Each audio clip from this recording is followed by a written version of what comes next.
Welcome back. दहशत गर्दों को पनाह देने या बारूदी मवाद रखने वालों को नताइज भुगतना होंगे। दहशत गर्दी से तंग बलोचिस्तान की आवाम खुद बता रहे हैं दहशत गर्द और सहूलतकार कहाँ हैं। DGISPR लेफ्टिनेंट जनरल अहमद शरीफ चौधरी के इंटर्नशिप प्रोग्राम के तलबा से गुफ्तगू। कहा बलोचिस्तान की आवाम ने दहशत गर्दी के खिलाफ खुद खड़े होना है। फौज को इलाका खाली कराने और ऑपरेशन में दिलचस्पी नहीं। एक शख्स की दहशत गर्दी की सजा पूरे इलाके को नहीं दी जा सकती। आवाम और इंतजामिया के साथ मिलकर समझदारी से सब कुछ करना होगा। की बात की कि एक एक घर में जाएं, ऑपरेशन करें। बेटे ऑपरेशन जो से हैं वो उससे सक्सेसफुल होते हैं जब वहां की जो लोग हैं, आवाम है, वो खुद खड़े होकर बताएं कि मेरे घर में या मेरे इलाके में ये दहशतगर्द आया हुआ, इसको पकड़ो और बाहर निकालो। इसीलिए हमने वर्ड इस्तेमाल किया intelligence based operation. So we are not interested कि हम एक इलाके को खाली करें, उसमें घुस जाएं और वहां के सारे इलाकों को क्लियर करके और उसके बाद फिर कहें जी अमन आ गया, क्योंकि आप फौज को परमानेंट तो बैठा नहीं सकते। जब फौज जाएगी दहशतगर्द दोबारा आ जाएंगे। So we need to work in a very intelligent manner. We need to work with the population, the local administration, and we need to identify the terrorists and their sympathizers and their facilitators, and that's what we are doing. इसीलिए जब आप ये सुनते हैं कि आज 5 दहशतगर्द, 8 दहशतगर्द, 13 दहशतगर्द मारे गए, they are based on actual information कि यार ये यहाँ पे दहशतगर्द इकट्ठे हैं और यहाँ पे वाकया कर रहे हैं। फौज का या लॉ इन्फोर्समेंट का कोई इंटरेस्ट नहीं है कि वो इनोसेंट लोगों को दहशतगर्दी के इल्जाम में मारे, क्योंकि उनका तो कोई कसूर नहीं है। हाँ, अगर कोई इसको फैसिलिटेट करता है, किसी ने अपने घर में बारूदी मवाद रखा हुआ है, दहशतगर्दों को पनाह दी हुई है, देन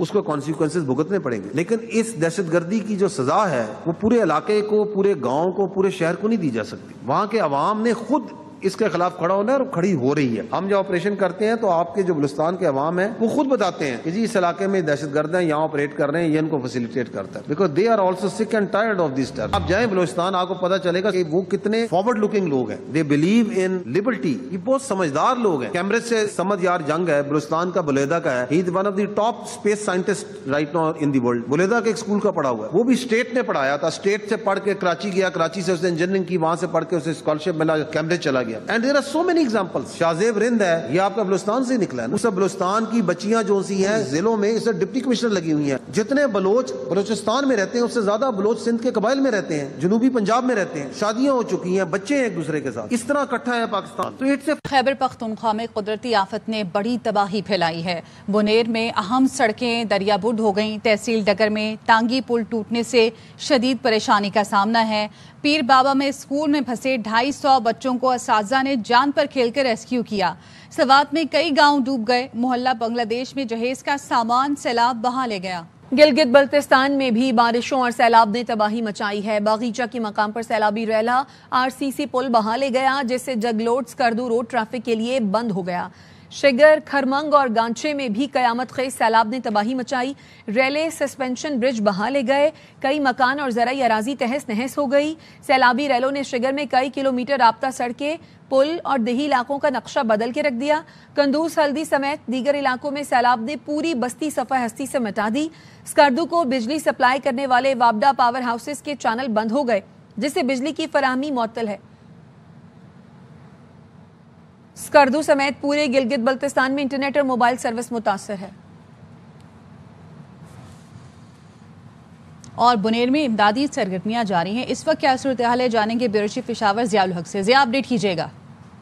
जी, हम इस वक्त पीर बाबा से तकरीबन 4 किलोमीटर हाइट पे आए हुए हैं। पहाड़ी एक इलाका है कदर नगर, और जो कल आसमानी बिजली गिरी, सैलाब से जो हलाकतें बताई जा रही हैं इस पूरे इलाके की, सबसे बड़ी जो तादाद है वो इस कदर नगर के इलाके की है। तकरीबन हमारे अपने जो रिश्तेदार थे वो भी 20-25 से ज़्यादा, तकरीबन अभी सुबह 55 लोगों की जनाजे हो चुके हैं और 10-12 अभी भी मिल रहे हैं। तो जानी नुकसान हो तकरीबन 100 से ज़्यादा हुआ है और माली नुकसान का तो हद से ज़्यादा है। तो इमदादी काम शुरू है। सूबाई हुकूमत की जानिब से मुख्तलिफ जगहों पे रेस्क्यू 1122 और दीगर इदारे पे काम कर रहे हैं, ताकि जो जहाँ पे राब्ता पुलें ख़त्म हो चुकी हैं वहाँ पर आर्जी पुल बनाकर लोगों के लिए रास्ता हमवार किया जा सके। स्वात के इलाके मंगोरा में आबी रैले में फंस जाने वाले नौजवान को बचा लिया गया है। इलाका सैलाब से शदीद मुतासिर हुआ है। हर तरफ तबाही के मनाज़िर हैं। इस बारे में मजीद जानते हैं शहजाद आलम से। अपडेट कीजिए शहजाद। जी बिल्कुल, मिंगवरा में गुज़िश्ता रोज़ आने वाले सैलाब के बाद तबाही के मनाजिर हर तरफ दिखाई दे रहे और इस वक्त में जहाँ पर मौजूद हुए ये नादरा के एग्जीक्यूटिव ऑफिसर हबीब खान का घर है। जब यहाँ पर सैलाब आया तो पानी इसके घर में दाखिल हो गया और उसका एक भाई जो है वो इसमें फंस चुका था। रास्ते में जो दो औरतें आ रही थी उनको बचाने के लिए निकला था और ये पानी में डूब गया। तकरीबन 2 घंटे बाद पानी से निकाला हमने और इसी तरह बच गया। फिर हमने उसको जो है ना कैजुअल्टी लेके गए। जी बिल्कुल, हर घर की यही कहानी। और जब पानी ने हर तरफ तबाही ही तबाही है और ये लोग अपनी मदद आपके तहत इमदादी कार्यों में मसरूफ है। जी, पाक फौज का सवात में रेस्क्यू ऑपरेशन अवाम और स्कूल के बच्चों को महफूज मकाम पर मुंतकिल किया। पाक फौज दिफाए वतन के साथ कुदरती आफात में भी अवाम के शाना बशाना खड़ी नजर आती है। हर मुश्किल घड़ी में पाक फौज के जवान इंसानी खिदमत की आला मिसालें कायम करते हैं। पाक फौज की पेशा वराना महारत और जज्बा कुर्बानी की बदौलत हजारों जानें महफूज बनाई जाती हैं। सवात की शदीद सैलाब ने पाक फौज के जवानों ने बरवक्त इमदादी कार्रवाइयों में हिस्सा लिया। पाक फौज के जवानों ने पानी में घिरे इलाकों से मुतासर अफराद को निकाल कर महफूज मकामात पर मुंतकिल किया। पाक फौज के जवान को स्कूल के बच्चे को अपनी पीठ पर उठाकर महफूज मकाम पर मुंतकिल करते देखा जा सकता है। पाक फौज के जवानों के इस जज्बे ने पूरी कौम के दिल जीत लिए। ये जज्बा साबित करता है कि पाक फौज के जवान हर हाल में अवाम की मदद के लिए तैयार रहते हैं। गवर्नर खैबर पख्तूनख्वा फैसल करीम कुंडी मानसहरा में सैलाब में जाँ बहक 2 भाइयों के घर ताज़ियत के लिए पहुंचे। मीडिया से गुफ्तगू में कहा, यह सियासत का वक्त नहीं, सूबाई और वफाकी हुकूमतों को मिलकर काम करना होगा। नुकसानात का मुकम्मल अजाला मुमकिन नहीं, लेकिन मुतासरीन को दोबारा आबाद करेंगे। ये हुई अशाते हुए हैं, उनके पास भी हमारी तंजीम हिलाल अहमर को शर्ट किया है कि इनके साथ इमदाद करें। अफसोसनाक वाक़या खैबर पख्तूनख्वा में हुआ है जिसमें क्राउड बस्ट हुआ है। बहुत सी जानें जो हैं वो हमने गंवाई हैं, बहुत से नुकसानात हुए हैं। एक इमरजेंसी की सूरत हाल है। रेस्क्यू ऑपरेशन वहाँ पर शुरू है। कल हमारे खैबर पख्तूनख्वा का एक हेली वहाँ पे जो क्रैश हुआ, इस वक्त मैं समझता हूँ कि सियासत का वक्त नहीं है। पूरे सूबे को इस वक्त यकजा होना चाहिए, वफाक और सूबे को इकट्ठा होना चाहिए। वज़ीर आज़म साहब खुद इस चीज़ को मोहन। वज़ीर आला अली अमीन गंडापुर की ज़ेर सदारत इजलास में बारिश और सैलाबी रैलों से मुतासरा अजला में होने वाले नुकसानात का जायजा लिया गया। दौरान ब्रीफिंग बताया गया कि मुतासरा इलाकों में रेस्क्यू ऑपरेशन मुकम्मल कर लिया गया है। अब रिलीफ और बहाली का काम जारी है। बहाली के कामों में वफाकी हुकूमत और पाक फौज भी मुआवनत कर रही है। सूबाई सिविल इंतजामिया तमाम अमल को लीड करेगी। मुतासरा अजला में मजमूई तौर पर 309 अमवात हुई, 23 जख्मी हुए। केपी हुकूमत का कहना है PDMA को 1.5 अरब रुपए जारी किए गए हैं। मुतासरा इलाकों तक रसाई के लिए राब्ता सड़कों की बहाली पर काम जारी है। मेडिकल टीमें दवाइयाँ, अशाय खुरोनोश और दीगर सामान पहुँचाया जा रहा है। जहाँ बहक अफराद के लवाहिकीन की माली इमदाद के लिए डिप्टी कमिश्नर को 50 करोड़ रुपए जारी किए गए हैं। मुतासरा अजला में फ्लड और हेल्थ इमरजेंसी नाफिज कर दी गई है।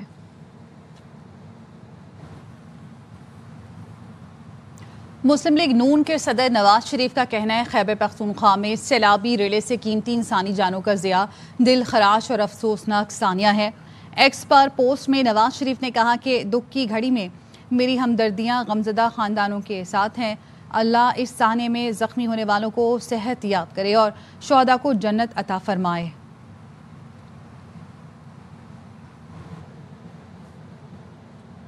नायब वज़ीर आज़म इसहाक डार का कहना है, हुकूमत पाकिस्तान रिलीफ फराहम करने और रेस्क्यू ऑपरेशन करने के लिए तमाम दस्तयाब वसाइल को बरूए कार ला रही है। वज़ीर आज़म शहबाज शरीफ ने हंगामी इजलास किया जिसमें रेस्क्यू ऑपरेशन और फौरी रिलीफ को यकीनी बनाने की हिदायत की गई। इसहाक डार ने बताया, लंदन रवाना हो रहा हूँ जहाँ बरतानवी वज़रा से मुलाकात होगी। रवाना हो रहा हूँ। मेरा बुनियादी मकसद वहाँ की वज़ारत ख़ारजा के साथ मेरी मीटिंग्स हैं ऑफिशियल, जो कि काफ़ी देर पहले तय हुई थी। इसके साथ साथ बरतानिया की नायब वज़ीर आज़म एंजेला रेनर से मेरी मुलाकात है। वो भी दो तरफा जो हमारे दोनों ममालिक के दरमियान काफ़ी मामलात हैं उसके हवाले से उसमें एजेंडा है। और इसके साथ साथ पाकिस्तान में जो पिछले चंद घंटों में और पर्टिकुलरली जो इस वक्त सैलाब की वजह से जो तबाहकारियां हुई हैं और हमारे बहुत ही मासूम बहन भाई करीबन 260 के करीब शहीद हो चुके हैं और काफ़ी नुकसानात हुए हैं, तो इस हवाले से मैं बड़ी माज़रत चाहता हूँ तमाम पाकिस्तानी बहनों भाइयों से, मुस्लिम लीग नून के साथियों से اور کمیونٹی کے دوسرے جو شخصیات تھیں جو اس میں آ رہی تھیں کہ اس وجہ سے میں وہ اتوار کا جو کمیونٹی کا پاکستانی بہن بھائیوں کا ڈیاسپورا کا جو فنکشن تھا میں اس کو اٹینڈ نہیں کر سکوں گا۔ تبدیلی سے متعلق افواہیں سراسر جھوٹ ہیں۔ افواہیں پھیلانے والے حکومت اور مقتدرہ دونوں کے مخالف ہیں۔ Army chief field marshal Syed Asim Munir کہتے ہیں خدا نے مجھے ملک کا محافظ بنایا، اس کے علاوہ کسی عہدے کی خواہش نہیں۔ برسلز میں گفتگو کرتے ہوئے army chief field marshal Syed Asim Munir نے کہا کہ پاکستان کو چین اور امریکہ سے تعلقات میں توازن برقرار رکھنے کا طویل تجربہ ہے۔ ایک دوست کے لیے دوسرے دوست کو قربان نہیں کریں گے۔ ٹرمپ کی امن کی خواہش جینون ہے، اسی لیے نوبل انعام کے لیے نامزد کرنے میں پہل کی۔ باقی دنیا صدر ٹرمپ کو نوبل انعام کے لیے نامزد کرنے میں پاکستان کی پیروی کر رہی ہے۔ بھارت پراکسیز کے ذریعے پاکستان کے امن کو تباہ نہ کرے۔ افغان حکومت طالبان کو پاکستان میں دھکیلنے کی کوشش بند کرے۔ ایک ایک پاکستانی کے خون کا بدلہ لینا ہم پر واجب ہے۔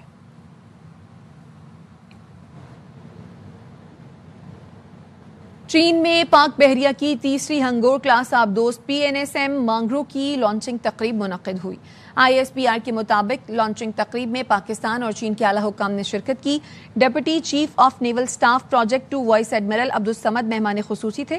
وائس ایڈمرل عبدالصمد کا کہنا تھا پاک بحریہ محفوظ مشترکہ ماحول کو فروغ دیتے ہوئے قومی مفادات کے تحفظ کے لیے پرعزم ہے۔ ہنگور کلاس آبدوزیں خطے میں طاقت کا توازن، امن و استحکام برقرار رکھنے میں کردار ادا کریں گی۔ یہ پروجیکٹ یقینی طور پر پاک چین دوستی میں ایک نئی جہت کا اضافہ کرے گا۔ ISPR کے مطابق حکومت پاکستان نے چین کے ساتھ 8 ہنگور کلاس آبدوزوں کے حصول کے معاہدے پر دستخط کیے تھے۔ 4 آبدوزیں چین اور 4 کراچی شپ یارڈ میں ٹرانسفر آف ٹیکنالوجی کے تحت تعمیر کی جائیں گی۔ یہ آبدوزیں جدید ہتھیاروں اور سینسر سے لیس ہوں گی جس سے دور تک اہداف کو نشانہ بنایا جا سکے گا۔ گورنر سندھ سیاست نہیں کر سکتے۔ گورنر سیاست کر کے غیر آئینی کام کر رہے ہیں۔ وزیر اعظم نوٹس لیں۔ میئر کراچی مرتضی وہاب کہتے ہیں کراچی والوں کو پرانا کراچی نہیں چاہیے، بھائی اور آپا باجی کہنے سے بھلا نہیں ہوتا۔ K4 کا 22 سال میں 5 وزیر اعظم افتتاح کر چکے مگر پھر بھی نہیں بنا۔ 5 بار افتتاح کر چکے ہیں، 5 مختلف وزرائے اعظم، 22 سال میں K4 نہیں بنا۔ جالے میئر، جالے ڈپٹی میئر، 9 ماہ میں نئی ہب کنال آپ کو بنا کے دے دی۔ آج ہم اپنا کنیکشن واٹر بورڈ کا وہاں پہ کریں، کام سٹارٹ کر دیا ہے۔ گلشن حدید کی عوام کو ہم پانی دے سکیں۔ ہم یزید کی اولاد نہیں کہ آئینی اعتبار سے گورنر صاحب سیاست کر سکتے ہیں۔ آپ کہہ رہے ہیں کہ وہ غیر آئینی کام کر رہے ہیں تو وزیر اعظم صاحب نوٹس دے لو۔ ان کراچی والوں کو وہ پرانا کراچی نہیں چاہیے۔ یہ وہ لوگ ہیں بھائی بھائی بھائی بھائی کہہ رہے تھے نا، اس کی کلیریفیکیشن آ گئی۔ کسی کو بھائی کہنے سے، آپا باجی کہنے سے بھلا نہیں ہوتا۔ جھنڈا کسی سیاسی جماعت کا لے کے نہیں چل سکتے۔ گورنر صاحب ان کو نعرہ لگانا چاہیے پاکستان زندہ باد کا، جیے متحدہ۔ میرا اپنا ماننا ہے کہ یہ غلط روش۔ لاہور کے اندر وزیر اعلیٰ شہباز شریف کی اسپیچ تھی، وزیر اعظم کی نہیں۔ وفاق نے ایک پیسہ بھی نہیں لگایا۔ کراچی کی ترقی کی ذمہ داری وفاق کی نہیں، صوبائی حکومت کی ہے۔ وفاقی وزیر احسن اقبال کہتے ہیں NFC کے بعد تمام صوبوں کو ان کی آبادی کے لحاظ سے وسائل مل جاتے ہیں۔ مالاکنڈ میں فائرنگ سے مفتی کفایت اللہ کا بیٹا عصمت اللہ اور بیٹی جاں بحق ہو گئے۔ پولیس کے مطابق ملزمان نے مفتی کفایت اللہ کے بیٹے کے گھر میں فائرنگ کی۔ فائرنگ سے مفتی کفایت اللہ اور بیٹی شدید زخمی ہو گئے۔ دونوں کو اسپتال منتقل کر دیا گیا ہے۔ یوم آزادی پر کی گئی ہوائی فائرنگ نے ننھے رایان کی جان لے لی۔ لاہور میں 13 اور 14 اگست کی رات ہوائی فائرنگ سے زخمی ہونے والا 11 ماہ کا رایان بلال دم توڑ گیا۔ وابدہ ٹاؤن کے رہائشی رایان بلال کو 14 اگست کی رات ہوائی فائرنگ کے دوران سر میں گولی لگی تھی، جس کے بعد وہ وینٹیلیٹر پر تھا۔ ننھا رایان دوران علاج آج دم توڑ گیا۔